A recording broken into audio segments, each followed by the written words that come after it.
Yo les Future Ways, j'espère que vous allez bien. Aujourd'hui, est-ce qu'on n'aurait pas un potentiel début de bull run qui pourrait effectivement s'enclencher avec la cassure du fameux drapeau? Ça fait débat en ce moment. On a tout le sentiment qu'il s'est raccéléré là au moment où on est venu le test, alors que c'était assez mitigé et assez indécis. Donc, beaucoup d'indécision. On va voir ce que ça dit, mais en tout cas, effectivement, le sentiment se remballe au fait que on vient ne serait-ce que réimpacter. Donc ça en dit long sur, encore une fois, l'impact que pourrait avoir ce signal-là. Hello le chat, Eto, monsieur Kaneki. Salut Antoine, salut le chat, j'espère que tout le monde va bien. Après ces 2 semaines sans live au final, hein, ça faisait longtemps. Et Hein. ouais, et ouais. Double emménagement. C'est Double vrai, emménagement. moi aussi je déménageais en même temps. Ouais. J'entends la mer de là où je suis. Moi, je suis un peu Magnifique. plus loin, mais je suis pas très loin non plus. Hein. Je me suis rapproché de la mer aussi. Hein. Ah, il faut. C'est des bons environnements qui font les meilleurs bull runs, comme on dit. Ouais. Et Qui ouais, dit comme bon, tu dis, un esprit sain dans l'investisseur sain égale un bon bull run. magnifique, let's go. Et comme tu dis, pour rebondir, oui, c'est vrai qu'il y a ce drapeau qui semble se casser. Est-ce qu'il s'est cassé? Est-ce qu'il s'est pas cassé? Moi j'ai deux charts. J'ai une charte où il est cassé et l'autre où il est pas cassé. El famoso. Donc, on va voir, mais c'est vrai que c'est assez bullish. Moi, ça fait quelques temps que je suis assez bullish. Il fallait vraiment garder le support à 60 000. On l'a bien conservé, on a bien rebondi dessus. Et franchement, moi, je pense qu'on arrive dans des périodes assez intéressantes. Mais en tout cas, j'ai pas mal d'opium pour la suite. On verra ça plus au cours du live. Donc, restez bien jusqu'à la fin. Magnifique. Il fait teasing Il faut bien garder les gens. de rétention. Mais ouais, pour moi, elle a pas cassé. Hein. Pour moi, on aura beau dire, Moi, sauf moi si j'en ai vraiment une tu où il fais est la cassé. clôture, mais pour moi, elle a pas break. Hein. Tiens. Vas-y, partage mon écran. Mon graphique, ouais, il est cassé. Ah ouais. Salut Evan, putain, t'es en retard, hein? Il est 20h06, qu'est-ce que tu fais? Attends, parce que moi, je te vois un petit du coup. Ah, c'est marrant quand on voit un pointillé mes traits. Ouais, je sais pas si tu vois la rediff? Non, tu vois Ouais, le. sur mon deuxième écran, j'ai le, Ah le ouais. live. Du coup, regarde, moi j'ai une touche ici, une touche là, une touche ici. Donc, trois touches, ça valide la trendline. Il y a eu un petit accès ici. On est venu toucher plusieurs fois aussi sur des mèches. Là, on l'a cassé. Donc, sur ce graphique, c'est valide aussi. Hein. On peut très bien l'avoir déjà cassé. Et après, j'ai le même graphique que toi, où, bon, là, j'ai un peu de dessin hein, dessus, mais Ah, mais on n'a pas le là, détail on est pile dessous. Je me demande si c'est pas à cause de la qualité.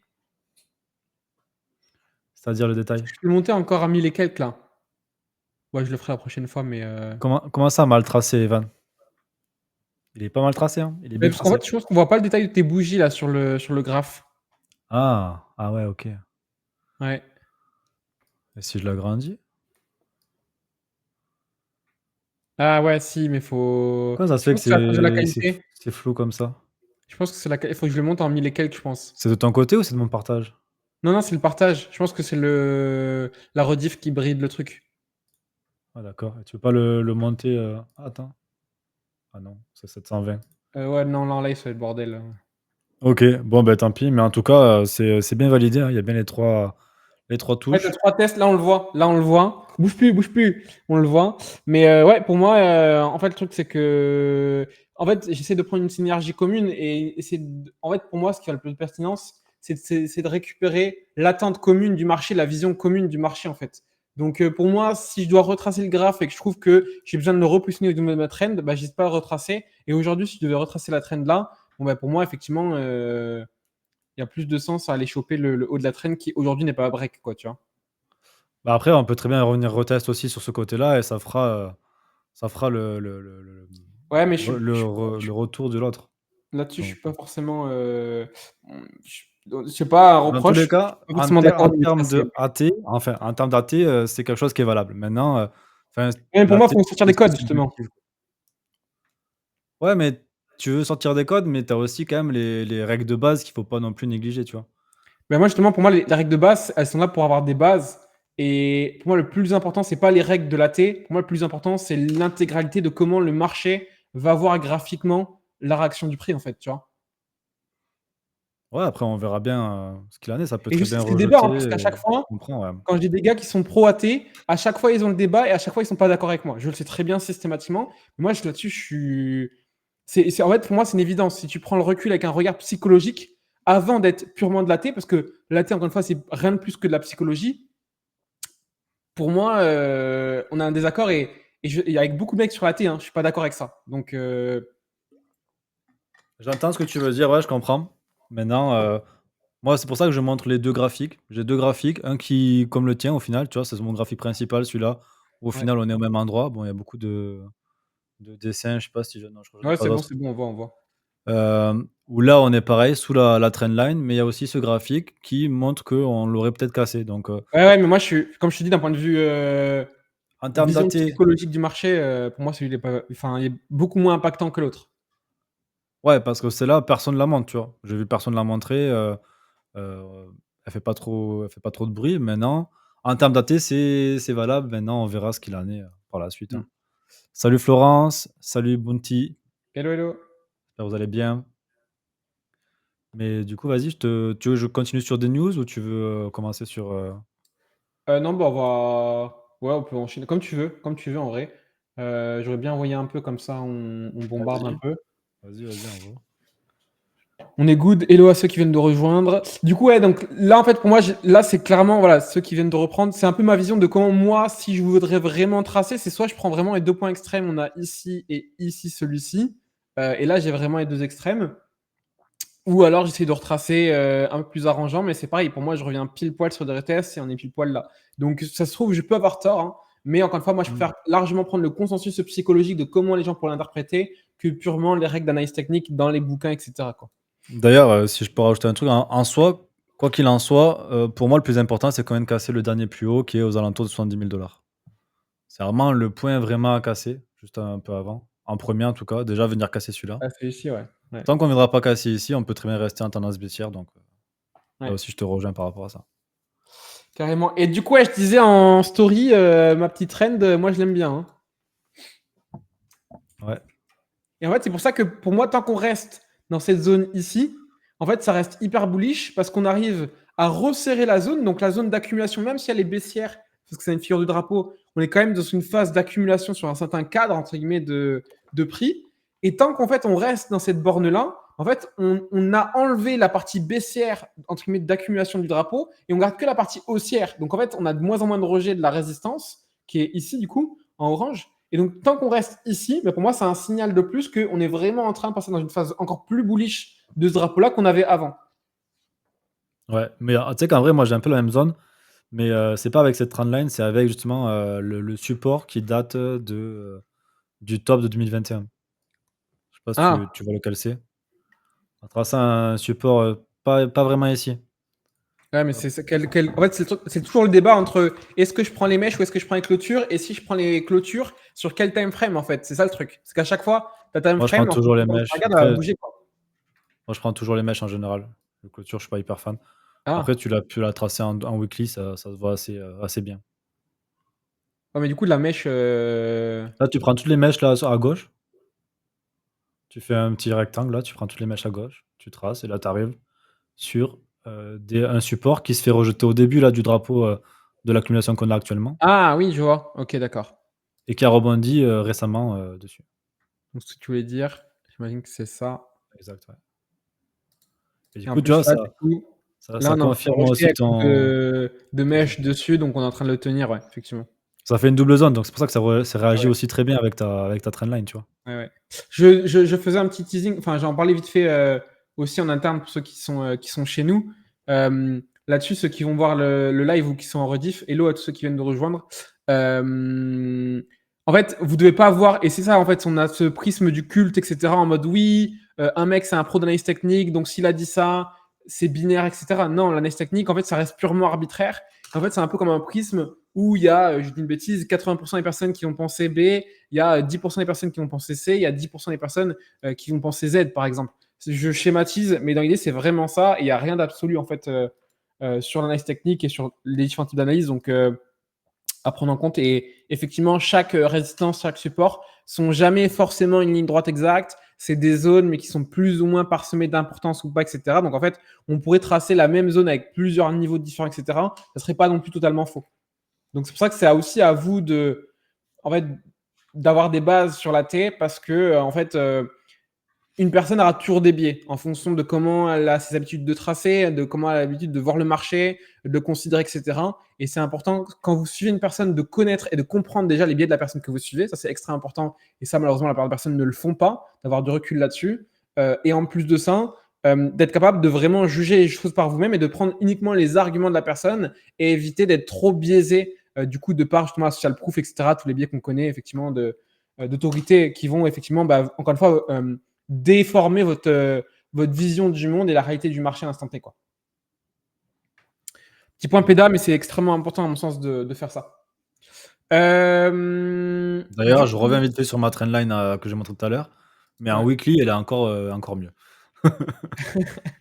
Ouais, mais forcément, si tu prends encore une fois, en fait, c'est ça, et c'est le dilemme, c'est qu'en fait, ceux qui nous regardent là sur le live,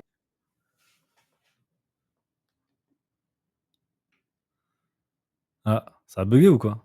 beaucoup prennent, par exemple, déjà le débat de est-ce que je prends les mèches, est-ce que je prends. J'ai bugué. C'est toi Ok, ou c'est bref. moi? Je sais pas. Je sais pas, je crois que c'était moi. Mais déjà, il y a ce débat, et en plus de ça, si je prends en weekly, donc en hebdomadaire.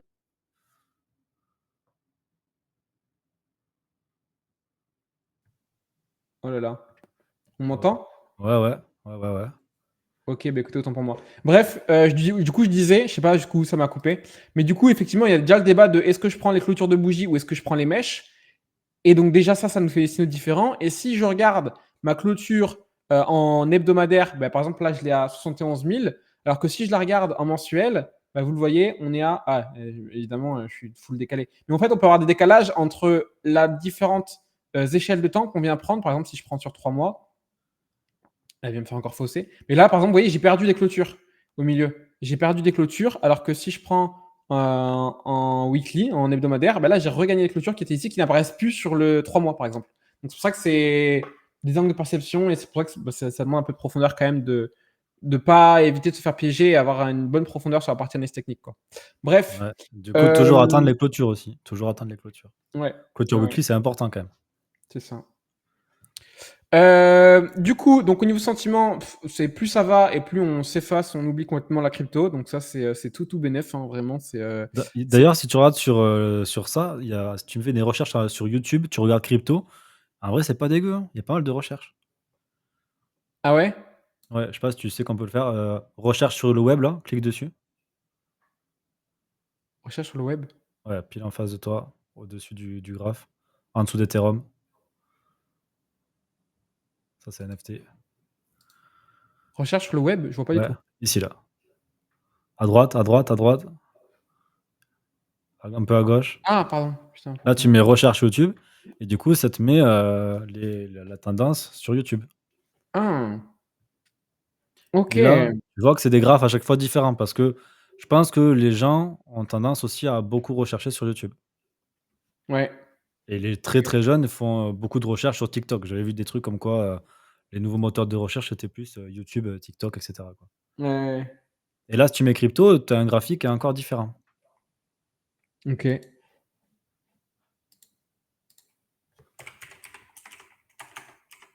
Je sais pas s'il va remonter beaucoup par rapport aux autres, mais. Ah ouais? Et beaucoup plus que Bitcoin même, tu as vu? Ah ouais. C'est marrant. Et si j'enlève. Ouais, non, tu vois, de manière générale sur le web. Ah, c'est vraiment YouTube qui biaise le truc, hein. Ouais, après, il faudrait voir en termes de quantité de recherche, ce que ça représente parce qu'au final, c'est Ah compliqué. ouais. Ouais, je vois ce que tu veux dire. Ok. Mais en tout cas, ouais, les gens recherchent un petit peu quand même, crypto sur YouTube. Ouais, ouais, effectivement. Intéressant. Merci, j'avais pas tilté, mais effectivement, bien vu, ouais. Du coup, au niveau du Fair Grid, alors pareil, je l'ai mis en story dernièrement. On était revenu sur des points extrêmement bearish, alors qu'il n'y avait pas lieu. Genre, on était sur BTC. Là, c'était il y a quelques jours. Voilà, on est reparti parce qu'on a fait une énorme bougie verte. Mais avant qu'on retape cette grosse bougie là, les gens, genre, on était encore une fois, on était pile dans le drapeau, etc. Il y avait RAS, tout se passait bien et tout. Et en fait, le sentiment, était revenu hyper dégueulasse. On allait chercher les 40, en dessous des 40 et tout. Donc c'était bien dégueu, alors qu'en fait, il n'y avait pas lieu d'être. Les altcoins, il y en a qui se placent au fur et à mesure, etc. On a des choses vraiment intéressantes. On a certaines qui pumpent bien, certaines qui montent, etc. Alors, pas forcément l'intégralité du marché, effectivement, mais on a quand même des belles perfs et tout. On a quand même des trucs intéressants au niveau des altcoins, et ça se passe quand même bien dans l'ensemble. Et le sentiment était revenu dégueulasse. Donc là, effectivement, ce que je disais, c'est que on le voit au final. Et pour moi, c'est la validation aussi de cette figure de la pertinence, c'est qu'il y a un intérêt. On le voit, c'est que dès qu'on se rapproche au final de cette zone-là, on le voit, il y a un énorme intérêt qui revient. Et ça le prouve avec le Fear and Greed. Donc, encore une fois, ça ne fait que souligner l'importance de cette figure. Donc, le jour où on la casse, ben ouais, il va falloir accrocher. J'espère que vous êtes bien en place, quoi, parce que ça peut secouer. Et on peut très bien aussi avoir un fake relance, etc. pour l'instant, mais c'est vrai que c'est quand même assez important. On a toujours, pour le coup, des gros aimants là, à venir chercher. En gros, il y a beaucoup de personnes à aller chercher, d'argent à aller chercher juste au-dessus. Après, on est beaucoup plus bas, donc ça, c'est pareil, c'est quand même important à prendre en compte. On a pas mal d'afflux au niveau de Bitcoin, toujours. Donc, ETF Bitcoin, ça rentre massivement là. Pour le coup, vous voyez, on a quand même des gros afflux qui commencent vraiment, pour le coup, à être importants, mine de rien, à se rééquilibrer quand même de manière assez haussière. Sur Ethereum, pour l'instant, c'est toujours assez mitigé. Donc, ça se calme. Et on a eu des bougies dernièrement, mais c'est toujours un peu mitigé, plus sur Ether que sur BTC. Donc, on reste globalement dans le même mood. USBTC Spot, ETF Balance. Ce qui est intéressant, je trouve, c'est que donc là, on a le nombre de BTC dans les ETF directement et qu'on voit qu'en fait, bah, le nombre, pour le coup, il stagne, voire quasiment. Ouais, c'est ça, il en fait vraiment phase de range pour le coup. Alors que le prix, on était légèrement en descente, mais pour autant, le nombre de BTC, ça stagne. Donc, quand même assez positif à faire, à faire à suivre. Mais effectivement, on voit qu'en en tout cas, en nombre de BTC, c'est quand même assez en accumulation, entre guillemets, quoi. Ça monte pas forcément, mais ça reste en mode patience. Ethereum, on a toujours plus d'Ethers qui sont stackés au fur et à mesure. Vous avez la courbe en bleu, malgré le prix, pareil, malgré la chute, etc. On a toujours plus d'Ethereum en stacking. Forcément, les revenus chutent aussi, mais ça n'empêche pas que les gens ont quand même de l'intérêt pour Ether. Voilà pour moi. Après, j'ai pas mal d'alts. J'ai fait un peu le tour de mon côté. Toujours une bonne partie de Memcoin qui pump pour le coup actuellement sur le marché. On n'a pas que ça, mais forcément une grosse partie de Memcoin. Il y a des débats, etc. J'ai pas forcément repris tous les tweets, tout ce qui s'est passé dernièrement à Token 49 et compagnie, mais je sais pas si tu avais pris les news, monsieur Kaneki. Mais en tout cas, derrière, j'ai pas mal d'alt, effectivement. Token 49, non, j'ai regardé quelques résumés, mais là, de tête, pas grand-chose qui m'a choqué. Il y a eu la conf de Mourad qui a été intéressante, que je Ouais. regardais. Après, justement, pour moi, alors ceux qui n'ont pas suivi, il y a une grosse conférence autour de Memcoin, etc. Et pour moi, en vrai, le sujet global, on l'avait déjà abordé au niveau autour de Memcoin. Et pour moi, c'est évident qu'on aurait des pump and dump comme les NFT de 2021, en fait. Ouais, mais pour lui, ça a l'air quand même d'être plus que des pump and dump, que ça va être vraiment une narrative qui va dépasser tout sur la crypto. Enfin, moi, je l'ai trouvé un peu biaisé là-dessus. Je trouve pas non plus que les mêmes coins, ce soit le meilleur narratif. Maintenant, oui, c'est la spéculation. Il va y avoir des pump and dump, il va y avoir des sous à faire. Encore une fois, il faut venir se positionner assez rapidement sur certains projets. Il faut savoir bien analyser les projets parce que même si fondamentalement il n'y a rien, il faut comprendre Il y a le quand même. culte de Ouais. la communauté qu'il y a derrière.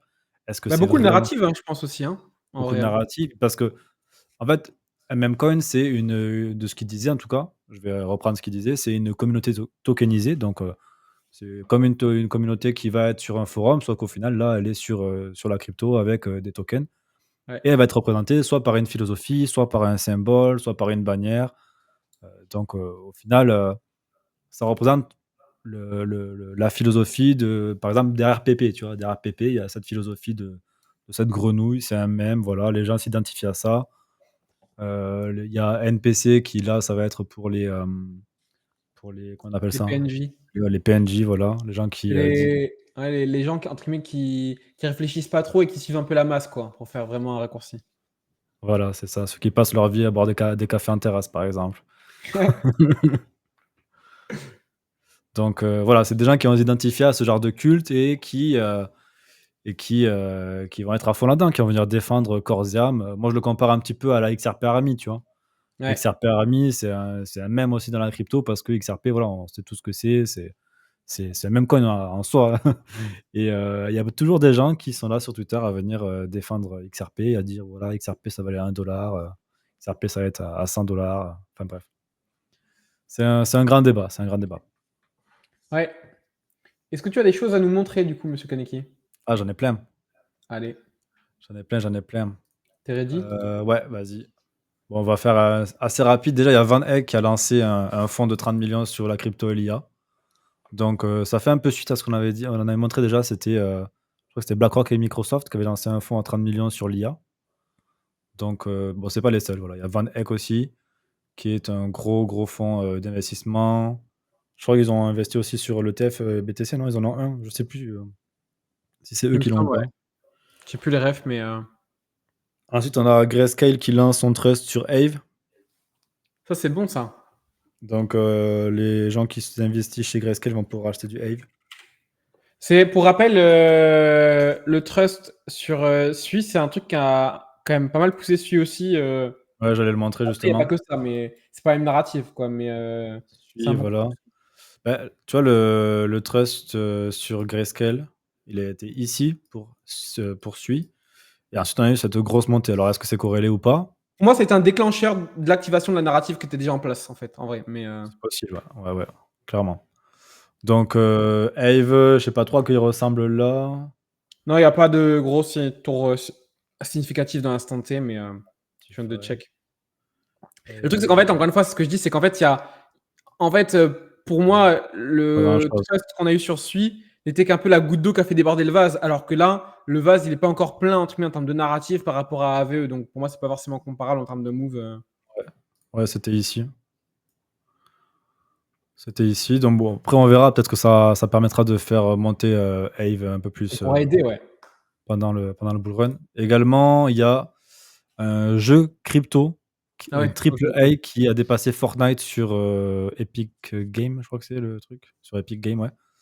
Ça s'appelle Off the Grid. Je l'ai commencé à le tester et tout. Franchement, c'est un jeu assez plaisant. Là, on peut voir un petit gameplay pour les gens qui aiment bien, le gaming. Et clairement, voilà, c'est un battle royale où du coup, tu peux venir te battre avec, les gens directement. C'est encore en early access, donc il y a quand même des trucs assez intéressants à faire.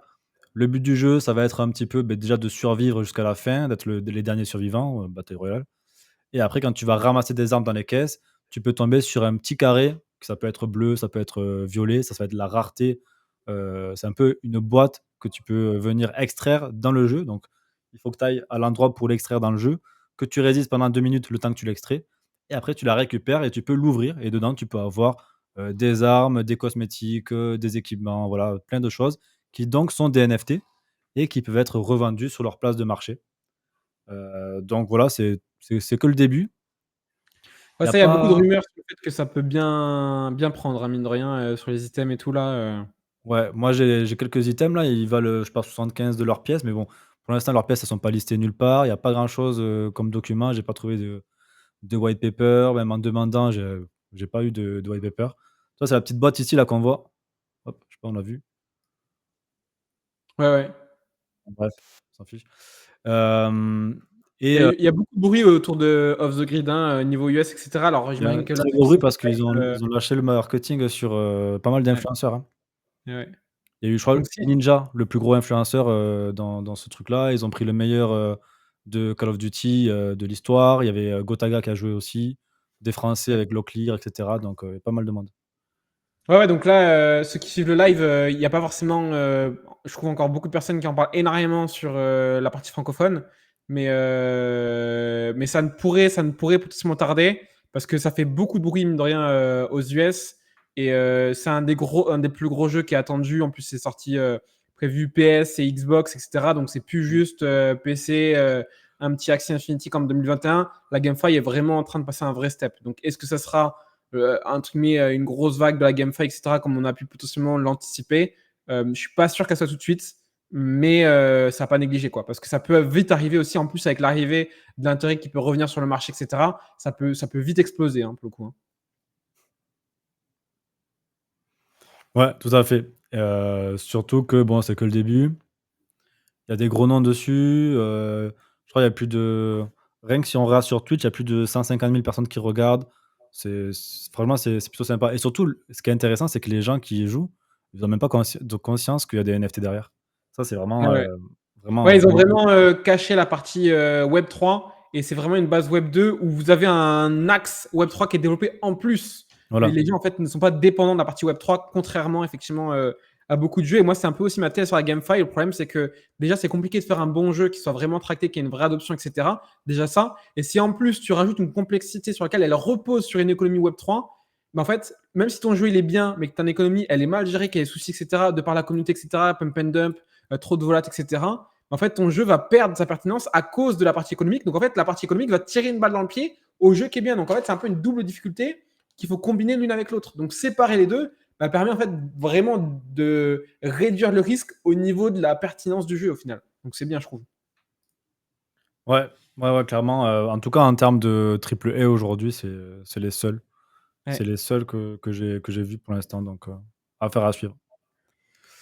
Là, c'est quoi? Un peu de macroéconomie. On a la Chine qui continue à stimuler l'économie avec là 70 milliards qui sont injectés directement dans l'économie.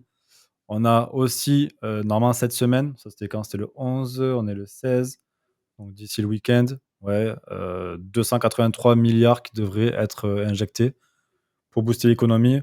La Chine a des gros problèmes de déflation, d'autres problèmes aussi avec l'immobilier et cetera. Je ne connais pas exactement ce qui se passe parce que c'est assez complexe. Déjà, c'est dur de suivre les US, donc s'il faut suivre les US, la Chine, le Japon, c'est un peu complexe. Ouais. En tout cas, ça va être bon pour les dégènes, les mêmes coins, les machins, etc. Pour tout, hein, tout le marché crypto, hein, même tous Ouais. les assets à risque, que ce soit les actions aussi. Liquidity is king. Donc, la liquidité arrive, donc c'est plutôt intéressant. Au niveau de l'inflation PPI, bon, pour rappel, ça, c'est les coûts de production, des entreprises. Elle a augmenté à 1,8 au-dessus des attentes à 1,6. Donc, on peut voir qu'il y a un petit peu une relance de l'inflation qui est pour l'instant minime. On est encore sur mince, comment on dit? Encore sur des bas assez respectables, on va dire. Sur la core PPI, donc la différence à la core PPI, c'est le fait que on va exclure tous les produits volatiles, par exemple l'énergie, les quelques aliments et cetera. Donc là, on est à 2,8. Au-dessus, on des 2,7 qui étaient attendus. Ah, donc là, c'est pas forcément hyper positif pour le coup. Ben, on n'est pas aussi proche que, ça des Ouais. 2 attendus, tu vois? Là, c'est des Donc news, pour ceux qui suivent le live, c'est des news qui sont un peu négatives parce que les attentes étaient inférieures aux résultats. Donc en fait, forcément, en fait, c'est comme une personne, un exemple, mais si vous attendez à gagner 1 million et que vous gagnez seulement 800 000, vous allez être un peu frustré. Voilà, c'est exactement ce qui se passe un peu avec le marché actuellement, du coup, avec les résultats. ouais, après, pour l'instant, moi, je trouve que c'est pas non plus Oui, oui, mais c'est hyper mais alarmant, pour mais expliquer le. heu, ce Hmm. qui ce qu'il faut comprendre, c'est qu'on commence à restimuler la planche à billets, on baisse le taux d'intérêt et cetera. Mais s'il faut, l'inflation elle est pas du tout contrôlée et d'ailleurs, j'ai Ouais. pas le chart, mais il y a un chart qui tourne avec, l'inflation des années 80. Elle était montée fortement, redescendue et ensuite elle était repartie parce que justement, ils avaient coupé les taux, un petit peu trop tôt et un peu trop agressivement et on a une chart qui tourne avec, les 2 charts, superposés qui sont assez identiques. Donc, peut-être je la trouverai pour la semaine prochaine. Mais en tout cas, il faut faire attention à l'inflation et je pense que si l'inflation se met à repartir assez fort, il faudra peut-être, revoir un petit peu les plans et se dire, «Est-ce que le bull run ne toucherait pas à sa fin?» Mais bon, ça peut prendre des mois, hein, ça peut prendre des Ouais, mois. ouais. On n'est pas sur un truc court terme. Au niveau du CPI, c'est un peu pareil. Elle continue à baisser, hein, là, de ce qu'il dit, ça tombe à 2,4, mais c'est au-dessus des 2,3 qui étaient attendus.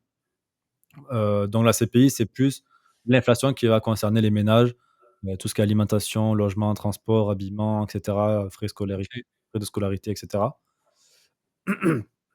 Et pareil pour la core CPI où là, on va exclure tout ce qui est volatile, toujours comme, l'énergie, quelques aliments, et cetera.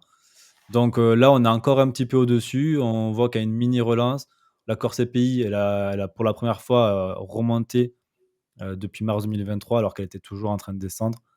Donc l'inflation, est-ce qu'elle, commencerait pas à repartir un petit peu? C'est la question qu'on se pose, mais il faudra voir sur plusieurs mois. Globalement, il y a un peu une corrélation de tous les différents indices d'inflation là pour le coup.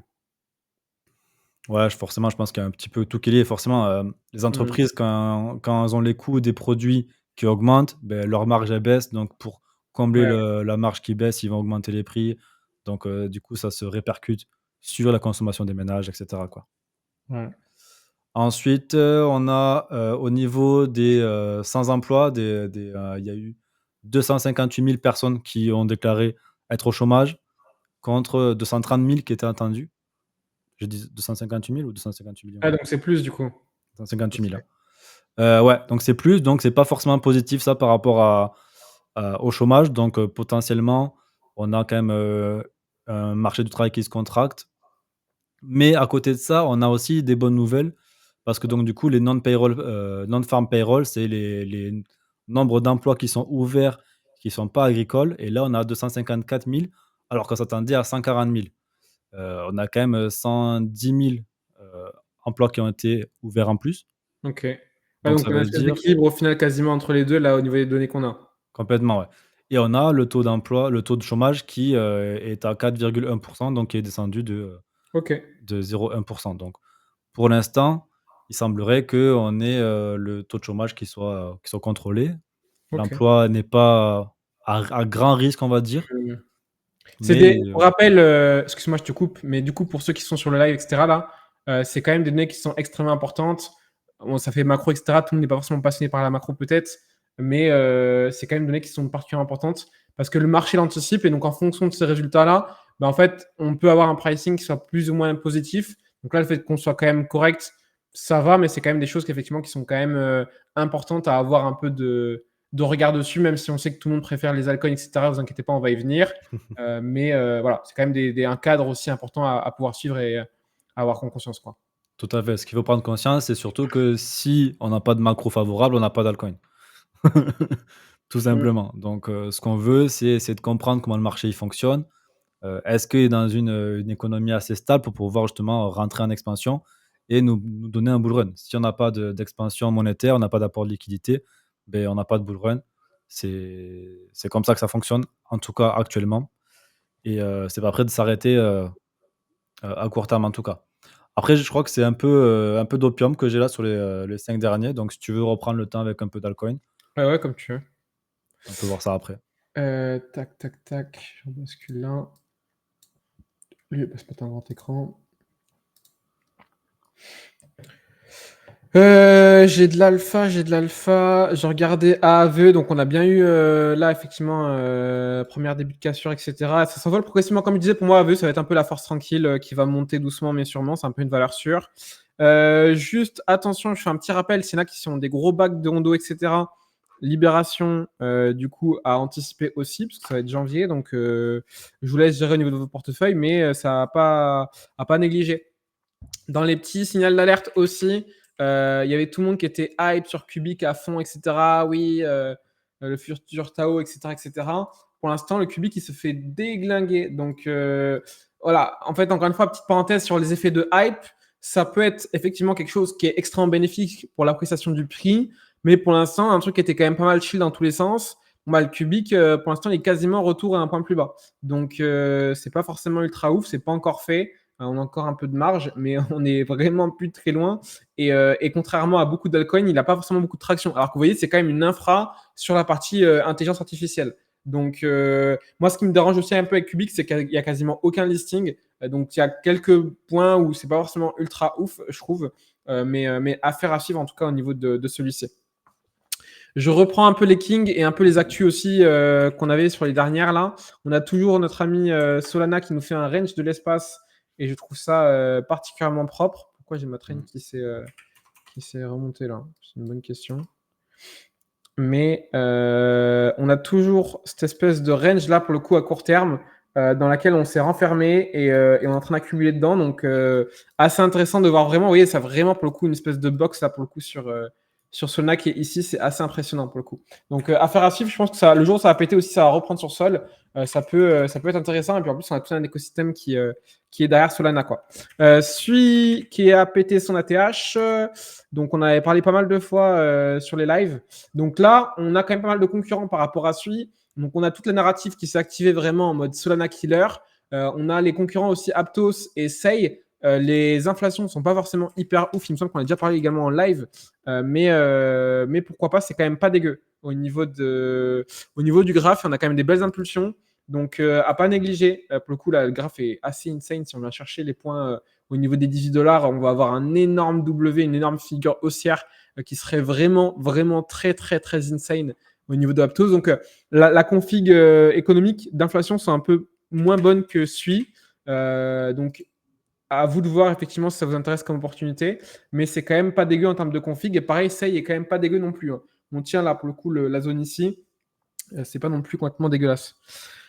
J'ai Celestia aussi, tant que je suis ici, j'en avais parlé rapidement sur Insta, qui vient de faire le plus gros de leur libération. Donc, je pense que le plus gros est derrière nous. Donc là, Ça on a est en été phase fait ou c'est pas la fin du mois? 1. Ça a été fait ou c'est la fin du mois? Ça a été fait, ouais. Ok, nice. Ça a été fait. Donc, on a pour l'instant une phase d'accumulation. Donc, à voir. Voilà, c'est pas parce que je vous parle des projets que je suis forcément tous dessus, hein, bien évidemment. Mais si je vous en parle, c'est quand même il y a quand même une certaine pertinence. Et après, je vous laisse effectivement sélectionner ce que vous avez sélectionné aussi. Mais effectivement, si j'en parle, c'est que pour moi, il y a quand même une pertinence. Ça fait vraiment le plus gros de la libération. Entre guillemets, s'il y a un moment pour vendre ou pour acheter Celestia, on est plutôt sur une phase d'achat, là, pour le coup, plutôt qu'autre chose. Donc, il n'y a pas encore de grosse validation d'analyse technique. Hein. Il y a un petit W là à court terme, mais il n'y a rien d'extrêmement exceptionnel. Mais effectivement, le fait qu'on ait quand même une grosse libération est quelque chose, effectivement, à pas forcément négliger. En parlant de SUI, on va suivre un peu la tendance Memecoin, etc. On avait suivi un petit peu différents Memecoins qu'on avait évoqués. Je vous donne quelques trucs à chaque fois. Là, il y a encore Klaus, on va pouvoir en parler rapidement, qui est assez hype, qui vient d'arriver, là, qui vient d'exploser il y a 2 jours. Donc, c'est assez récent, mais ça reste du Memecoin. C'est plus pour que vous puissiez comprendre un petit peu ce qui pète, ce qui explose, etc. au niveau de les variations du marché et différentes tendances. Parce que pour moi, c'est quand même important, même si ça reste du Memecoin, etc., de voir un peu les différentes et les principales dynamiques. On avait tout ce qui était Hippo qui avait pris, parce qu'encore une fois, il y avait un mème, etc. Donc là, j'ai pas suivi le token en lui-même, mais j'ai vu qu'il y avait plusieurs tokens qui avaient pris. Bon, ça recte, hein, beaucoup, ça recte. Mais qui avait continué d'avoir un peu de hype aussi de toute la tendance Hippo, etc. Donc pour l'instant, ça se fait rect, mais voilà un peu les dernières tendances. Et puis pareil, dernier meme coin un peu à la mode, là, pour le coup, on a Close. On est sur du 45 millions de market cap, donc c'est pas non plus énorme. Il revient d'un multiple, on a 0,006 et on est à 0,06. On est même un peu moins d'un fois 10. Donc en vrai, ça va. On n'est pas non plus extrêmement gros, mais voilà, ça reste très risqué, etc. C'est juste pour vous guider un petit peu sur ce qui pète un peu aussi sur les meme coins, parce que on a beau penser ce qu'on veut sur les meme coins, et je vais pouvoir revenir aussi sur, pour moi, un qui est particulièrement important dans l'écosystème. C'est que. Il y a Maga aussi d'ailleurs qui a bien pété. Mais on aura beau dire ce qu'on veut et penser ce qu'on veut sur la même coin. Pour moi, c'est quelque chose à pas négliger parce que c'est aujourd'hui, avec l'IA, la narrative. Pour moi, si. Voilà, on peut avoir des avis divergents en termes de fonda, etc., entre la partie IA et la partie même coin. Pour moi, s'il y a bien deux narratives aujourd'hui à souligner dans l'écosystème, c'est bien la partie IA et la partie même coin. Quoi. Donc voilà. Pour moi, c'est quand même important de faire un peu un suivi. Pareil, tous les magas qui ont explosé. Élection, si je dis pas de bêtises, le début novembre, hein, il me semble. Hein. Je crois que c'est le 6. Mais ouais, il me semble que c'était tout début novembre. Donc c'est normal qu'encore une Le fois, ça 4. anticipe au niveau 4. du marché. Pareil, j'en avais parlé plusieurs fois, etc. en story. Tous les magas, il y a plein de magas différents. Hein. Plein de tokens différents. Ils vont tous exploser. Là, par exemple, on est à un x4 quasiment. Ouais, même plus d'un x4. Si je prends vraiment le bottom, entre guillemets l'extrême. Mais c'est juste pour vous faire comprendre. Et il y en a plusieurs de tokens, donc il y en a qui ont depuis plusieurs points pump, etc. Si je prends la TH, ouais, on a plus de x4 si je prends la TH. Un peu moins, si effectivement, si je prends pas la TH. Mais voilà. Exemple de move où là, c'était pas forcément extrêmement complexe à anticiper. Le fait qu'effectivement, des élections, le token de MAGA, donc c'est le token de Trump principalement. D'ailleurs, j'ai vu qu'il était en train de sortir sa propre crypto. Mais bref, voilà le genre de move qu'on peut être pris effectivement sur la partie même coin. Encore une fois, évitez d'y aller si vous n'avez pas un minimum d'expérience vraiment approfondie sur le marché ou des compétences de trading. Quoi. Ouais, d'ailleurs, tu as un commentaire de Pirate Investment qui nous dit: Bonjour, au début du live, vous avez expliqué que les mêmes n'étaient pas la meilleure narrative, alors que les données prouvent le contraire depuis bien longtemps. Surperformant BTC, RWA, Depin, IA, etc. Une explication à ce sujet. Pour te répondre assez simplement, en vrai, on n'a pas dit que c'était Ouais. pas la meilleure narrative. Au On a contraire, juste je suis en train de le dit, dire. Ouais. tu viens juste de le dire que c'était une des meilleures narratives. Maintenant, c'est pas non plus. Ça reste des projets avec du vent. Il y a juste Ouais. des cultes de communauté, un peu comme des religions en fait. qui vont venir défendre leur token corps et âme. Maintenant, pour les repérer ultra tôt et pour faire de gros bénéfices, c'est très, très compliqué. Maintenant, se te mettre sur du bread, sur du PP, sur du WIF, et je pense que tu surperformeras le Bitcoin assez facilement, concrètement, ouais. Mais il faut garder en tête que voilà, ça reste des meme coins, c'est pas non plus quelque chose que tu vas hold toute ta vie. C'est pas du En fait, Bitcoin. ouais, moi je vois beaucoup de Dunning-Kruger sur les mêmes coins, surtout, et d'autant plus forcément, on connaît les patterns, mais sur les personnes qui débutent sur l'écosystème. euh, mais où malheureusement, en fait, on va le voir de plus en plus, et plus le sentiment va monter, plus les personnes qui ont pas assez d'expérience sur le marché vont prendre de plus en plus en confiance sur les mêmes coins, et malheureusement, tôt ou tard, quand ça va se retourner, et à chaque fois que ça va se retourner, ils vont se faire déchirer. C'est vraiment l'expérience de marché pour le coup sur le. Ah non, c'est pas ça que je voulais faire. Regardez, ouais, c'est ça que je vais faire. Et les gens vont vraiment se faire déchirer. C'est qu'en fait, très, très, très rapidement, dès que vous faites des gains, dès que ça pump, etc., malheureusement, entre guillemets, c'est facile parce que tous les mêmes coins pump plus ou moins en même temps quand vraiment ça explose et que même les débutants ou les personnes qui ont un niveau intermédiaire mais qui n'ont pas forcément trop, trop focus sur la partie meme coin font aussi de l'argent. C'est qu'en fait, il y a forcément un excès de confiance, un biais de surconfiance qui vient se placer. Et en fait, on se croit facilement entre guillemets pour un génie et le marché nous donne raison parce qu'il continue de monter, il continue de nous valider ce biais-là. Et malheureusement, en fait, tôt ou tard, là où tu mets le plus de risques, tu te fais bien règle par le marché et c'est là que tu reviens justement à l'humilité. Donc faites super gaffe avec ça. Moi, je le vois venir à 10 000. Hein. Je vous le dis, il y a énormément de débutants qui vont se faire rect et qui vont se faire déchirer sur les mêmes coins, c'est sûr et certain. Ma main à couper, même mes deux mains à couper, si vous voulez, même mes pieds à couper, c'est une certitude. Donc, approchez les mêmes coins et essayez de faire de manière stratégique en assujettissant un peu de volatilité, un peu de dégène, entre guillemets, un peu dégénéré au marché. Pourquoi pas, mais faites pas non plus n'importe quoi parce que je vous assure, ma main à couper, comme quand j'avais réussi à anticiper les tops de marché, les bottoms de marché, etc., certitude 1000% que la plupart des débutants vont tous se faire dégommer sur la même coin tôt ou tard, c'est une certitude. Ouais, rien à dire de plus, hein. De toute manière, ça reste un petit peu le casino, les meme coins, donc Ouais. faut D'ailleurs, on faire avait ça avec attention. le dernier mème un peu phare là, qui corrige bien pour l'instant et ça a l'air de prendre pas mal cher. Ouais, c'est pas mal. Donc Tac, bref, tac, ouais, tac, si t'as des mmh, autres, il me reste vas-y. Salcoin encore, pas mal de trucs pertinents. Et là, j'ai des trucs qui sont un peu moins dégènes, un peu moins. Là, j'ai fait un peu un tour d'horizon sur la partie meme coin de manière globale. Et après, j'ai des trucs un peu plus approfondis, un peu plus pertinents aussi. Parce qu'en fait, l'inconvénient des meme coins, c'est que vous avez beaucoup moins de caractères de comparaison et de profondeur de différence en fait entre les différentes cryptos et différentes propositions. Alors que sur crypto comme on est sur l'IA, sur l'intelligence enfin le RWA et compagnie, en fait, il y a vraiment beaucoup plus de profondeur entre les différentes cryptos, ce qui permet vraiment d'avoir un focus de confiance qui sont vraiment scindés et beaucoup plus significatifs d'une crypto et une autre, qui est beaucoup moins le cas malheureusement sur la même coin. Ce qui fait que c'est beaucoup plus dilué en termes de liquidité aussi, malheureusement. Tu reprends la suite, M. Kaneki, ou pas? Vas-y. Allez. Voilà, je vais vous parler du fait que le marché, il est cyclique et que en fait, on est vraiment sur une cyclicité parfaite. On vit comme si on était dans une simulation et ça se reproduit à chaque fois. Donc là, qu'est-ce qu'on a? On a le prix du bitcoin après le halving et on peut voir qu'à peu près un peu plus de 150 jours après le halving, en général, on est toujours sur un range. Moi, je ne prends pas trop 2012 en compte parce que je trouve qu'on est dans des circonstances totalement différentes. On a vraiment pratiquement personne qui sait ce que c'est Bitcoin. Donc, C'est récent, ouais. c'est beaucoup plus niché qu'aujourd'hui, alors que 2016, on a commencé à avoir plus de masse qui est entrée, 2020 encore plus, et normalement 2025, on aura encore plus de personnes, en tout cas si le bull run se passe comme il s'est passé dans le passé. Donc, en soi, il n'y a rien d'alarmant. Pour l'instant, on est toujours dans un cycle où on n'était pas dans une grosse hausse parabolique. Tu peux voir qu'en 2020, donc c'est la bleu clair, on commençait à monter. Là, c'était le défi summer, on avait retracé, donc c'était à peu près stable. On a commencé à partir fortement à la fin de l'année. Pour 2016, on montait progressivement, mais rien de fou. On avait des montées, des baisses, et c'est après qu'on est parti en mode parabolique. Et là encore, on est sur un range qui est interminable, qui est hyper fatigant, qui piège beaucoup de monde. Pourquoi? Peut-être aussi parce que le marché devient aussi plus compliqué, il y a plus de gens, Mm.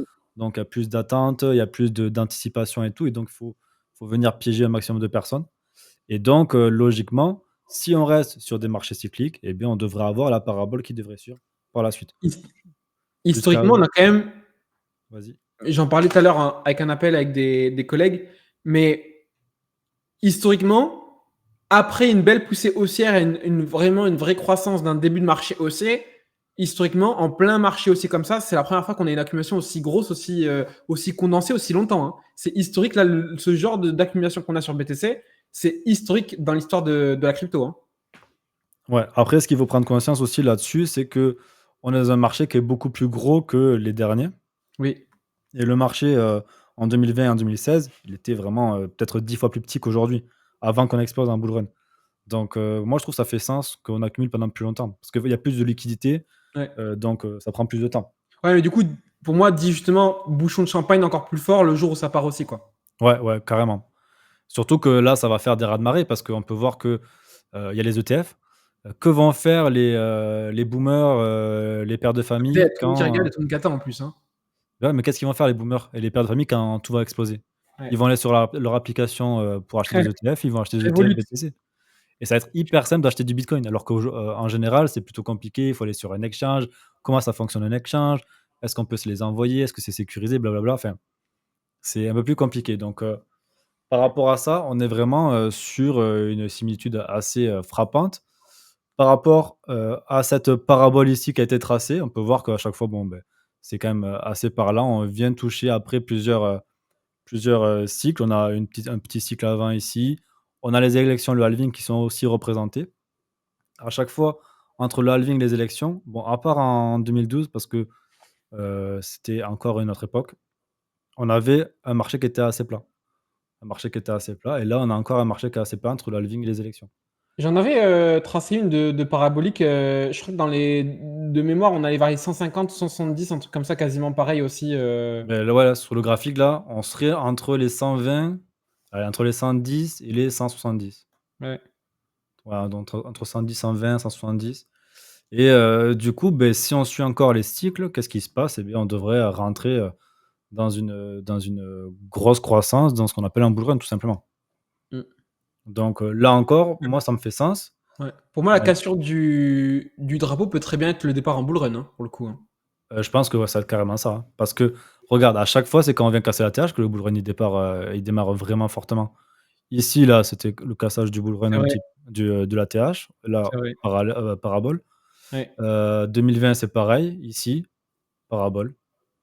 Ouais, y Donc a là, moyen. En vrai, c'est pas une garantie, mais il y a moyen. Il y a vraiment moyen. en fait, je trouve que, qu'on ait cassé la TH avant, ça change vraiment rien à la cyclicité. C'est juste du bruit en plus pour faire parler les gens. Moi, c'est normal. On a plus d'un site, ça anticipe à l'avance le move. Exactement. Y a rien d'anormal, hein. En même temps, la sortie des ETF sur Bitcoin, c'est quand même, Ouais, mais on un a plus de force événement, remarqué. d'invest aussi. Donc, en fait, pour moi, le marché va vouloir être là en avant sur les autres. Et donc, c'est normal qu'on ait plus d'anticipation du marché. Pardon? Tu as dit quoi? Excuse-moi. Non, c'est moi, je t'ai coupé aussi. Mais hormis le fait qu'on ait aussi les ETF, forcément, ça rajoute. Mais ce que je veux dire, c'est qu'à partir du moment où on a plus d'instits, Ouais. il y a plus de capitaux pour pouvoir anticiper et être là avant les autres. Donc, forcément, plus d'anticipation. Donc, on anticipe le halving. Moi, je trouve ça 100% normal. Ouais, on anticipe le Je l'ai halving, pas on anticipe aussi le bull anticipé, run, mais j'imagine aussi. Tous ces gens-là qui ont investi avant le halving, ils se sont aussi dit: «Bon, ben, on va rentrer en bull run après le halving, donc on va investir avant» ouais. et ça a fait, propulser BTC. Donc Mm. clairement, là, la cyclicité, elle est toujours présente. Donc ça fait déjà deux exemples que je vous montre où la cyclicité, elle est vraiment présente et là encore, on est sur, comme il dit, Bob là, on est sur un script parfait. C'est que, en gros, un bull run, ça dure 33 mois pour aller du bottom au top. 33-35 mois. En tout cas, en 2012, c'était ça, mais bon, comme je dit tout à l'heure, on ne prend pas 2012, parce que c'était une autre époque. Mais du coup, entre 2015, le bottom ici, et le top, il y a 35 mois. Pour arriver au bottom, on a toujours un an à peu près. Enfin, on a eu 2 fois. Donc ça arrive à 47 mois. Là, on refait 35 mois et là, on refait 47 mois pour, justement, pour, arriver au bottom et là, si on arrive sur les 35 mois pour arriver au top, on se retrouverait entre, je dirais, je sais pas de tête, je dirais entre octobre, novembre, voire peut-être avant, hein, 2025. Ouais, pour moi, il faut quand même faire. J'en parlais encore tout à l'heure, mais moi, il faut faire gaffe avec ces dates-là parce que si ça devient trop évident, ça sera le trap idéal. Mais pour moi, ça peut vraiment donner des ordres d'idées qui seront toujours pertinents globalement tant que la cyclicité elle marche. Tout à fait, ouais, c'est des ordres d'idées. On peut pas savoir, quand c'est qu'il y aura le top clairement. Mais en tout cas, on peut voir que même si on prend en compte 2012, eh beh, à chaque fois, ça a été ça. Environ 33-35 mois pour arriver au top, 12 à 13 mois pour arriver au bottom, après le top et puis on recommence. Maintenant, si on reste dans la cyclicité comme je le montre depuis tout à l'heure, beh, on devrait avoir un scénario identique. Maintenant, la fin du bull run, elle peut très bien se terminer en mars ou en mai, tout simplement et ça peut être un bull run assez, rapide parce que qu'est-ce qui peut revenir? Par exemple, l'inflation. Ouais. Donc voilà, par rapport à ça et le dernier, c'est quoi? C'est Jake qui nous dit que BTC, il a jamais fait, de plus bas, dans le mois après le 12 octobre et on peut voir que là, les bottoms, ils se sont faits toujours avant le 12 octobre et là, par exemple, 2023, là, le dernier bottom, c'était le 6, 2022, c'était le 12, 2021, le 1, 2020, le 2, bon, je vais pas tous les faire et qu'à chaque fois, le prix du bottom était, par exemple, là, en 2021 à 41 600 et qu'à la fin d'octobre, on était à 61 600, 61 300 et qu'on n'a jamais eu un bottom en octobre qui a été, ensuite revisité. OK. Maintenant, est-ce que, on va avoir l'exception qui confirme la règle? Mais en Ouais. tout cas, voilà, c'était, pour rester sur le thème de la cyclicité, OK, où au intéressant. final, ça fait quand même assez sens qu'on pourrait être aux prémices du bull run, tout simplement. Moi, ça me fera franchement, moi, ça me fait après, je néglige pas la macro et tout, mais c'est vrai que ça me moi, je trouve ça vraiment pas déconnant. Bah, en soi, la macro, elle est bonne, hein. Ouais. La macro, elle est bonne. On a eu une grosse peur de récession, le mois dernier, Ouais. même, sur les 2 derniers mois, en vrai. Mais avec du recul, au final, on peut se rendre compte que c'est peut-être que de la peur aussi et puis bon, si tout le monde a OK. peur de la Les récession, indicateurs, ça évolue comment par rapport à ça? bah, moi, j'ai l'indicateur, qui annonce une récession qui est activé. OK. Hem, mais, en vrai, ça c'est jamais immédiat. Par Oui, exemple, en oui, oui. 2019, il s'est activé, mais c'est arrivé, 6 mois après, donc, c'est très, OK. très dur de Ouais, ouais. de pouvoir vraiment, OK. deviner quand c'est que ça va arriver. Moi, je me dis clairement que en fait, le jeu, il est tellement truqué, par rapport à la macro que c'est la liquidité qui fait tout. Tant que la Fed, ils pourront injecter la liquidité, en et c'est bien sûr, c'est l'inflation qui va reprendre par derrière parce que si on injecte de la liquidité, beh, la masse monétaire augmente et puis, forcément l'inflation reprend et tant qu'ils pourront faire ça, ils seront pas bloqués. Mais à un moment donné, je pense qu'ils vont être bloqués entre l'inflation qui augmente, le taux de chômage qui est trop élevé, ou qui reprend et beh, là, il y en aura peut-être un crack à ce moment-là. Maintenant, quand c'est que ça va arriver, impossible à savoir. J'ai repris l'écran, mais est-ce que tu avais des choses à nous Non, partager, c'est bon, là, j'ai OK. fini là. Quelques altcoins après, mais moi, je suis pas hyper fan de partager tout le temps des altcoins. Ouais, moi, je donne. Je donne et après, les gens, ils font ce qu'ils veulent. Je préfère que les gens aient les outils et que ce soit eux aussi de faire le taf plutôt qu'ils se ruent sur le moindre truc parce qu'on ne donne pas souvent, entre guillemets. Donc, moi, je suis plutôt dans le vas-y, prends ta soupe, je te donne les aliments, t'inquiète, je te donne tout ce qu'il faut. Et pareil, si vous avez besoin d'aide, vous avez le QR code aussi en haut à droite. Mais surtout, entourez-vous. C'est un truc que je répète pas forcément tout le temps assez souvent, mais vraiment, entourez-vous, entourez-vous, entourez-vous. Si vous êtes tout seul aujourd'hui sur le marché, tôt ou tard, Dunning-Kruger, on y revient. Tôt ou tard, vous allez faire déchirer. Donc surtout, entourez-vous, quel qu'il soit le moyen. Vraiment, s'il y a un truc sur lequel je peux insister, que ce soit avec nous, produits payants ou pas, etc. Parce que vous pouvez aussi vous entourer de manière gratuite aussi. C'est faisable, mais dans tous les cas, ce ne sera pas gratuit. Parce qu'il va falloir donner du temps, de l'énergie, aller chercher du beau monde, se faire pote avec eux, avoir une vraie pertinence pour avoir créé du lien, etc. Vous n'aurez pas accès comme ça à des vraies personnes d'écosystème qui pèsent avec des vraies infos juste parce que tu as fait un beau sourire. Donc, dans tous les cas, ce ne sera pas gratuit. Mais voilà, entourez-vous, surtout s'il y a un truc que je peux dire, c'est vraiment entourez-vous. Et des personnes qui ont vraiment expérience sur le marché, qui ont vraiment des compétences. Parce que je peux vous assurer que pour être vraiment spécialisé sur la partie psychologie, le marché vous aura très facilement, tôt ou tard et au moment où vous y attendez pas. Vraiment. Parce que c'est des patterns qui se passent aussi sur notre vie perso. Et je m'en suis rendu compte encore dernièrement, vraiment au moindre truc, au moindre quart d'attention, où tu dis, ah putain, ça, je m'y attendais pas. Et c'est exactement pareil sur le marché. Donc, ouais. Dunning-Kruger, faites super gaffe aux biais de surconfiance. Et en fait, c'est justement, on le voit pas arriver. C'est vraiment les gars. Donc bref, j'enchaîne avec ça. Tac, tac, tac, tac, tac. On avait évoqué aussi, je finis là-dessus, sur la partie même coin, en tout cas, ceux qui sont un peu dégènes. Mais j'en avais évoqué sur Insta, je crois. Il y a beaucoup de personnes qui le chill, là, pour le coup. C'est le poisson qui fume, là. Donc rien de très ouf, mais au niveau du branding, je trouve rien d'exceptionnel comparé à ce que j'ai vu sur le marché. Autant il y a des fois, et pareil, par exemple, je prends l'exemple de Pépé. PP, je me rappelle, il y avait énormément de personnes qui étaient encore dans le déni. Les gens ne savaient pas si un coin season, etc., les mêmes, ça allait vraiment prendre et tout, quand PP est arrivé. Et PP, je me suis dit, attends, mais c'est vraiment le même de l'écosystème. Genre, il y a vraiment un vrai axe pertinent, etc., etc. Donc, les narratifs, ça reste quand même vraiment une de mes spé. Autant, je sais quand même vraiment différencier là où il y a un vrai potentiel de proposition de valeur plutôt un même coin qui se mélange un peu dans le reste. Par exemple, le SPX 6900, effectivement, c'est quelque chose qui se différencie quand même pas mal du reste.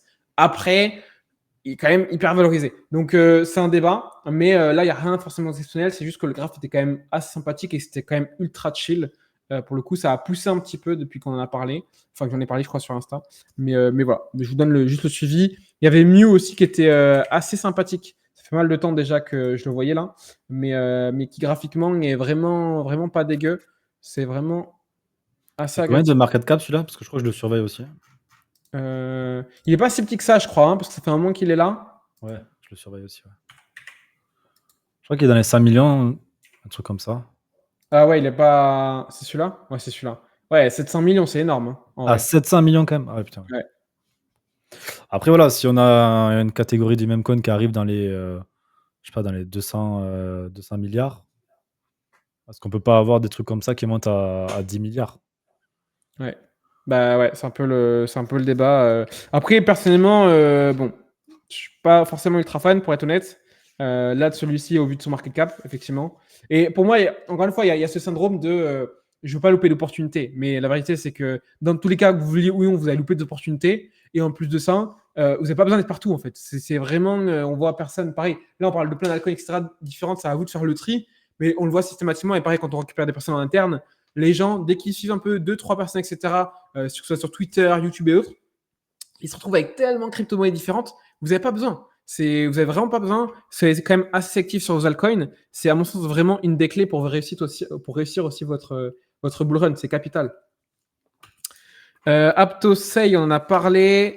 J'ai quoi d'autre? J'ai Props, j'en avais déjà parlé sur la partie RWA au niveau de l'immobilier, qui pareil, qui se tient quand même pas dégueu. On a pareil une petite accumulation, etc. Donc on reste effectivement, on pourrait voir un triangle là qui est en train de se former, qui est une figure haussière aussi.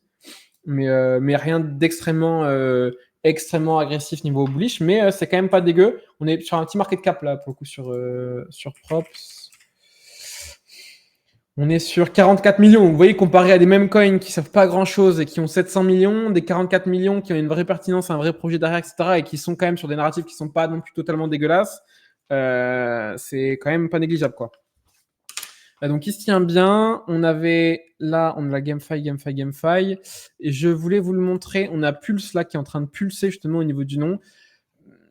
Il y a un peu une proposition de valeur qui essaie d'attacher du reste, mais ça reste un espèce de fork de Uniswap, donc c'est une plateforme d'échange décentralisée. Il y a quelques propositions en plus, etc., mais en vrai, rien d'extrêmement transcendant par rapport à l'écosystème. Et la narrative DEX, donc échange décentralisé, et pas non plus forcément la ultra hype, mais c'est quelque chose qui prend de la force là un peu. Le graphique n'était pas dégueu.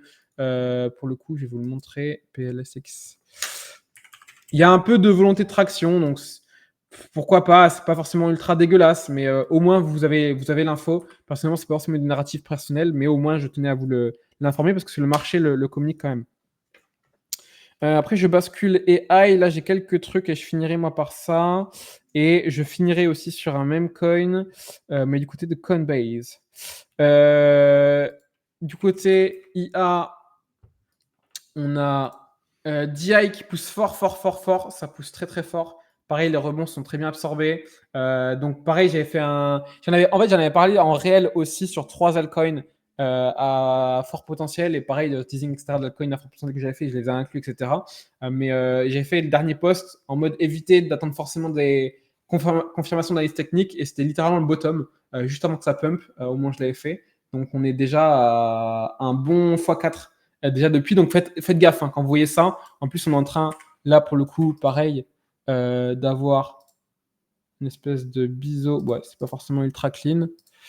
Mais dans l'idée, on a un peu un début de figure baissière qui est en train de se créer. Donc faites gaffe quand même. Parce que du coup, c'est un biseau, ça se resserre. Donc c'est baissier comme figure. Le jour où ça se casse, donc ça peut continuer de monter longtemps. Mais au moins, voilà, vous avez l'info. Mais en tout cas, grosse traction du côté de DI. Donc pareil, le DCA, etc., je vous laisse mettre en place ce que vous voulez de votre côté, à voir si vous voulez mettre un DCA en place ou pas dessus. Je vous laisse gérer l'opportunité. Mais pour moi, c'est quelque chose à vraiment pas négliger parce que c'est un peu un mini Tao. Hein. C'est un peu un mini Tao. Donc la niche de Tao, vous voyez à quel point on a eu l'attraction sur Tao. Tao, d'ailleurs, on est quasiment en ATH. C'est assez insane. C'est assez insane. Pourquoi je ne suis pas sur le bon graphe? Je ne sais pas. Je vais prendre celui-ci. On a fait quand même une belle poussée. Là, on recte bien, mais au vu de la volatilité, c'est pas forcément étonnant. Il n'y a rien d'RS. On a toujours une tendance haussière avec à chaque fois des points bas et des points hauts de plus en plus haut systématiquement. Même celui-ci est légèrement plus haut que le précédent, donc c'est bon. Et tant qu'on conserve ce niveau-là, que ce soit au niveau des clôtures ou au niveau des mèches, bah, pour l'instant, on est toujours bon sur une phase haussière.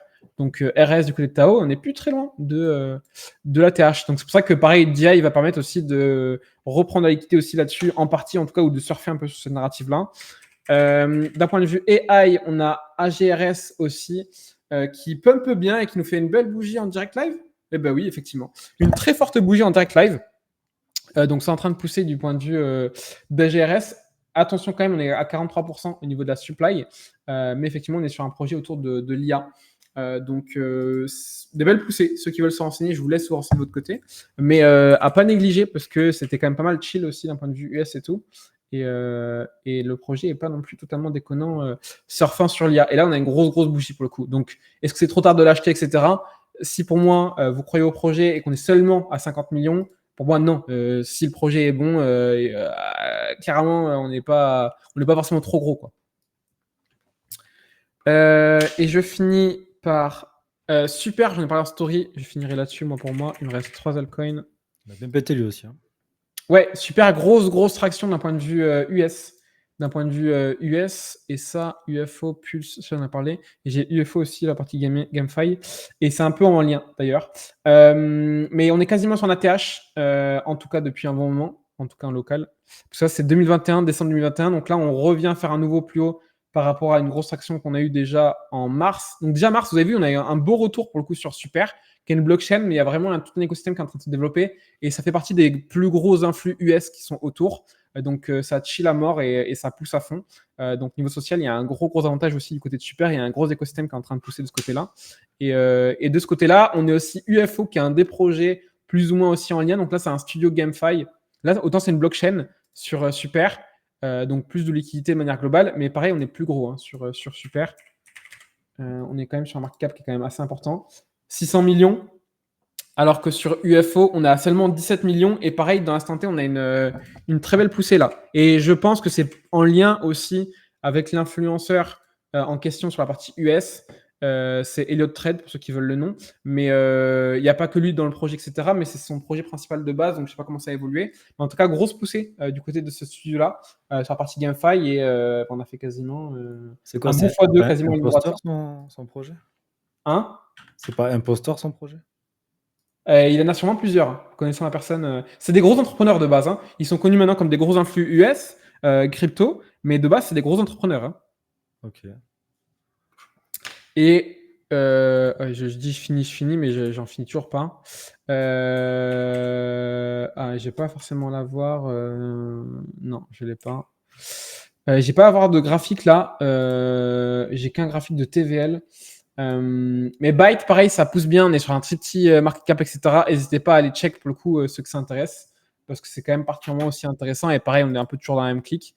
Donc, à pas négliger. Et je finis. Du coup, je finis. Du côté de Coinbase. Alors, pour moi, la thèse, elle est simple. C'est que, autant, effectivement, il y a des mêmes coins où c'est difficile à différencier. Il n'y a pas forcément d'axe de plus-value, etc. Et là, écoutez bien tous ceux qui ont des biais par rapport à la partie même coin, etc. Pour moi, c'est important de souligner. J'ai vu énormément de rotations psychologiques où, quand les gens en fait sont inconsciemment greffés à leurs attentes, ils ont du mal à vraiment faire les rotats, de se dire ok, la partie même coin, il faut quand même que je m'y intéresse, de pas me fermer des portes psychologiquement, etc. Et même moi, je savais que quand les mêmes coins comme ça arrivaient, je me connaissais, je savais comment je réagissais, etc. Je savais très bien que j'avais un frein psychologique, j'avais des barrières psychologiques par rapport à la partie même coin, parce que même moi, la partie un peu casino avec l'argent, etc., ces jeux d'argent, j'ai du mal. Déjà, moi personnellement, je me savais déjà que j'ai des biais personnels. Donc déjà, par rapport à ça, voilà, par rapport à PP, etc., je l'avais quand même partagé, il avait x200 après qu'il l'ait partagé sur Telegram public et tout. Donc, j'ai pas totalement fermé la porte par rapport au même coin. Mais ne serait-ce que déjà, moi, vous voyez qu'il y a déjà des biais personnels, j'arrive à avoir du recul dessus et j'avais déjà beaucoup de freins. Et je vois énormément de personnes avoir énormément de freins psychologiques sur le même coin parce que oui, il y a ce côté très casino. Par contre, pour moi, il faut vraiment arriver à ok, il y a ce côté casino, mais d'un seul côté, il y a aussi des arguments qui font quand même sens. Pourquoi je fais ce débrief? Parce que pour moi, il y a deux tokens qui sont pertinents du côté de l'écosystème de Coinbase. Et aujourd'hui, pour moi, en termes d'axe de développement qui n'est pas encore pleinement sur le marché, il n'y a pas plus gros que Coinbase. Il n'y a pas plus gros. C'est aujourd'hui, en termes d'acteurs américains, c'est les plus gros. Aujourd'hui, Binance, ils sont en train de se faire rincer les fesses sur la plateforme. On le voit, les régulations, les machins, etc. Ils sont en train de tout dox. L'USDT, il est en train de tomber sur Coinbase. Il te transfère l'USDC par défaut. Bref, je vous le dis, la régulation est en train de faire les fesses à Binance. C'est une certitude. Et Coinbase ont toujours été en avance sur la régulation. Ils ont toujours fait tout clean, etc. Ils ont hyper anticipé tout ça. Donc, je pense que moi, il y a vraiment des jeux de pouvoir qui peuvent vraiment basculer très fort du côté de Coinbase et qui a des gros intérêts par rapport à tout ça et qui a du gros monde aussi, instit, qui a beaucoup de pouvoir derrière Coinbase aussi, si vous creusez un peu les faits de qui a des parts de Coinbase, etc., qui a des grosses implications financières dans Coinbase. Donc, il y a des gros enjeux là-dessus. Et donc, pour moi, l'enjeu de Coinbase est vraiment à pas louper, pour le coup. Et aujourd'hui, il n'y a que seuls deux tokens. Il y a deux tokens principaux. C'est en plein développement, etc. On a plein de montré sur Defilama, etc. plein de fois. N'hésitez pas à demander si besoin, c'est juste sur Defilama, c'est très très simple. Allez, check. Mais pour moi, il n'y a que deux tokens pertinents sur Coinbase qui sont vraiment qui font partie des plus gros. On a Aerodrome, qui a quand même, pareil, un beau market cap. C'est le DEX, c'est le Uniswap de Coinbase par rapport à ça. Donc, c'est toujours intéressant parce qu'il récupère les frais, etc. Donc, il bénéficie. C'est un peu les vendeurs de pelles, entre guillemets. Donc, c'est toujours intéressant. On a Aero et on a Brett. Le truc, c'est qu'encore une fois, vous me connaissez, narrative first, entre guillemets, psychologie first. Entre un Aero, qui est effectivement une place centrale d'échange, et un Brett qui est un peu plus dégène et qui en plus ça rentre dans la narrative de Pépé, parce que Pépé, beaucoup de personnes, je vois de plus en plus ont de confiance et de conviction sur Pépé pour ce run-là, mais du coup Brett rentre dans la narrative aussi de Pépé, parce qu'en fait, on en a parlé plusieurs fois, c'est dans la BD de Matt Fury, qui est la BD initiale qui a fait croître autant le même de Pépé en lui-même, et Brett est le deuxième même coin qui fait partie de cette bande des 4 dans la fameuse BD, qui a explosé le plus. Donc, pour moi, ça reste un king sur les mêmes parties, même coin, qui est dans un très bon narratif. Et en plus de ça, c'est une des rares expositions à Coinbase. Donc là, on est sur un point de retest parfait. C'est rare, je vous le dirais, c'est rare que j'appuie autant sur un token en particulier sur un live public. C'est un peu le cadeau pour ceux qui sont restés jusqu'à la fin ou qui ont visionné la vidéo jusqu'à la fin aussi, ceux qui vont la rediff. Mais on est sur une très très bonne zone. Je ne garantis pas, encore une fois, ça reste du même coin, très risqué. On est quand même sur des gros market cap aussi. On est quasiment identique à celui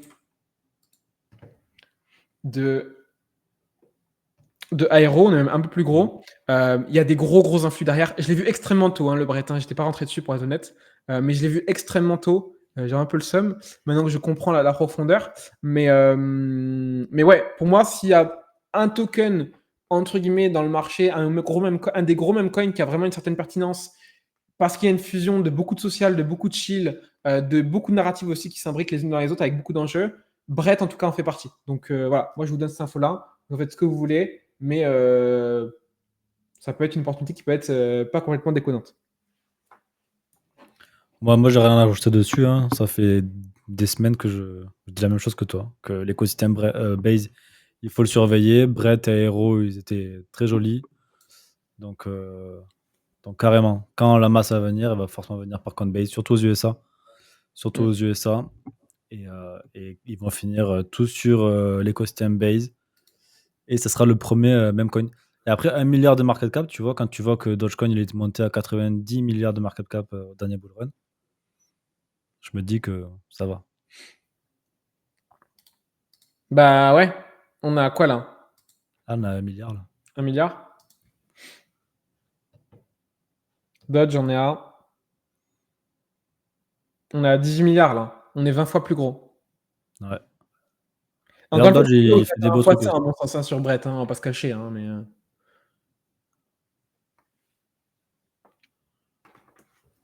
et encore, on parle effectivement au niveau actuel, quoi, pas forcément la TH. Non, la TH Dodge était à 90 milliards, donc C'est toujours sympathique. complet. Je dis pas forcément qu'on ira forcément aussi haut avec Brett, mais Non, mais si on fait ne serait-ce qu'un tiers, c'est pas mal. ouais. Est-ce que tu as des choses à rajouter, monsieur Kaneki? Bah écoute, non, je pense que tu as printé beaucoup, beaucoup de tokens. Ça va être beaucoup de temps à digérer tout ça. Ouais, j'ai Euh, envoyé là, pour le coup. donc, je vais pas présenter d'autres tokens. Ok. Par contre, je regardais un petit peu sur Perverse en même temps. Et qui c'est qui a sur Perverse, qui c'est qui s'est fait intégrer? Off the Grid, le jeu dont je te parlais tout à Ah oui, l'heure. mais bien sûr, mais t'inquiète pas, ils Ils sont. ont tous les jeux en Ouais, fait. Ils ils ont baillent, ouais. Shrapnel, ils ont Ah ouais. Wilder World, Block Lord. Après, Bah, de toute façon, c'est simple, ils sont à fond AI et GameFi, hein. il n'y a pas Illuvium. Mais Illuvium, j'ai un mauvais pressentiment pour eux. Bah, en fait, pour moi, l'industrie, c'est ce que je disais, hein, c'est que l'industrie du jeu vidéo, autant un studio, une blockchain, autant c'est beaucoup plus, ça touche beaucoup plus de surface, autant un jeu, et ça, je l'avais déjà dit, je l'avais déjà compris il y a longtemps, euh, l'industrie du jeu. En fait, il suffit de. Et je vous dire que moi, quand j'ai commencé à vraiment me pousser sur la partie GameFi, un des premiers trucs que j'ai commencé à faire, c'est aller regarder les documentaires historiques, etc. Même sur Netflix, vous avez des très bons trucs sur la partie GameFi et tout. J'ai plus Netflix aujourd'hui, mais Netflix, vous avez des très très bons docs sur la GameFi et tout, sur le jeu vidéo, le monde du jeu. Ne serait-ce que comprendre l'historique, les rotations, les modèles de jeu, comment ça. En fait, il faut savoir que euh, c'est full dopamine en fait, c'est full acquisition de renouveau, etc., etc.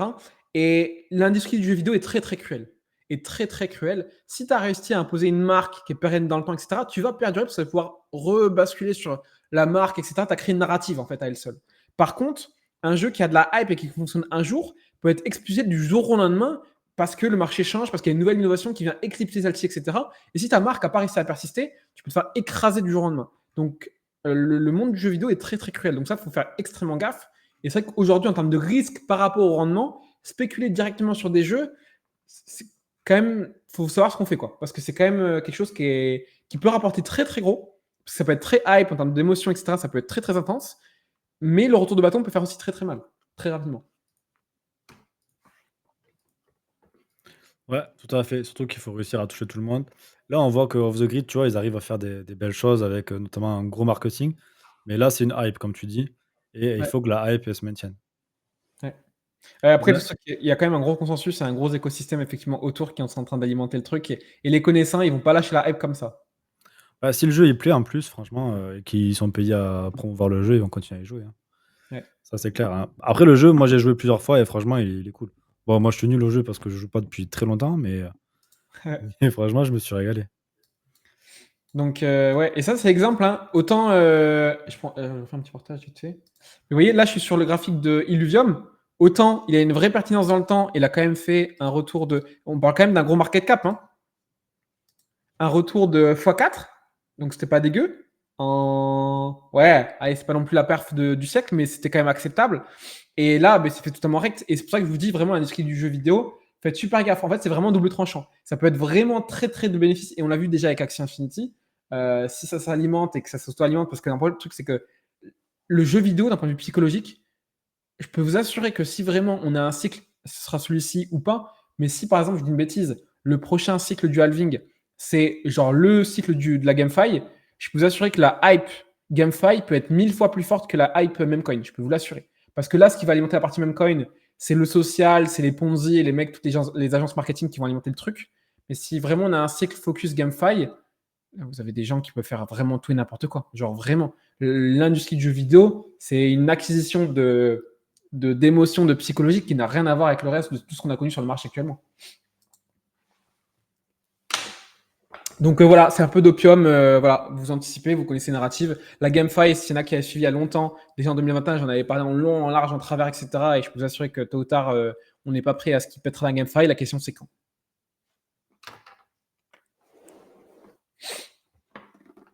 Sur ce, messieurs, dames, je ne sais pas si Kaneki, vous avez un petit mot à rajouter. Non, du tout. Je disais qu'au final, la GameFi, ça pourra être alimenté par le bullrun aussi. Il faut qu'on ait de Oui, l'attraction, il faut qu'il y ait des gens qui arrivent, et donc du bien coup, sûr.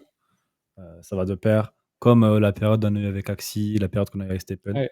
Sauf que là, ça Ah, sera d'ailleurs, une autre c'est époque. Axie qui s'est activé au milieu de Bull Run et pas avant, hein. Non, clairement. Le jeu commençait à apprendre un petit peu quand même, mais il y avait trop de frais, c'était trop cher. Et c'est quand Eh on oui. a commencé à avoir les layers 2 Ouais. que ça commençait à être plus intéressant. Mais là, en plus, maintenant, ça va être intégré directement sur Epic Games. Les gens, ils vont télécharger un jeu, ils vont même pas savoir que c'est un jeu avec des C'est ça. NFT. Ça, c'est vraiment smart pour le coup. ils vont pouvoir revendre leurs items sur la marketplace, ils auront des tokens, ils savent même pas que ça a de la valeur. C'est Ouais, aberrant. ouais. Sur ce, messieurs, dames, merci à tous. Merci pour ceux qui sont restés jusqu'au bout. Force à vous. On se retrouve la semaine prochaine. N'hésitez pas en DM, etc. Surtout, ne restez pas tout seul sur le marché. Vous avez déjà une vidéo qui vous permet d'avoir pas mal de pédagogie sur le marché, etc. Et de comprendre comment effectivement on peut vous permettre d'aller chercher du coup plus de 30K dès que vous avez 10K investis sur le marché. Donc n'hésitez pas pour le coup à pouvoir bénéficier de ça. C'est gratuit, ça vous engage absolument à rien. N'hésitez pas à passer en DM si besoin avec plaisir. Et pareil, on se retrouve également avec les vidéos de monsieur Kaneki, donc 0x Kaneki sur sa chaîne YouTube. Merci. Carrément, j'ai sorti une vidéo en plus aujourd'hui avec, Magnifique. bon, il y a pas mal de choses que j'ai déjà traitées aujourd'hui, dans le live, mais des choses que j'ai pas traitées dans le live, que j'ai traitées dans la vidéo, qui sont aussi très intéressantes. Donc allez voir, mettez un like, mettez un petit commentaire, donnez de la Donner de force la force. et Bref, on vous remercie de votre présence. À la semaine prochaine. merci à vous. Ciao, ciao.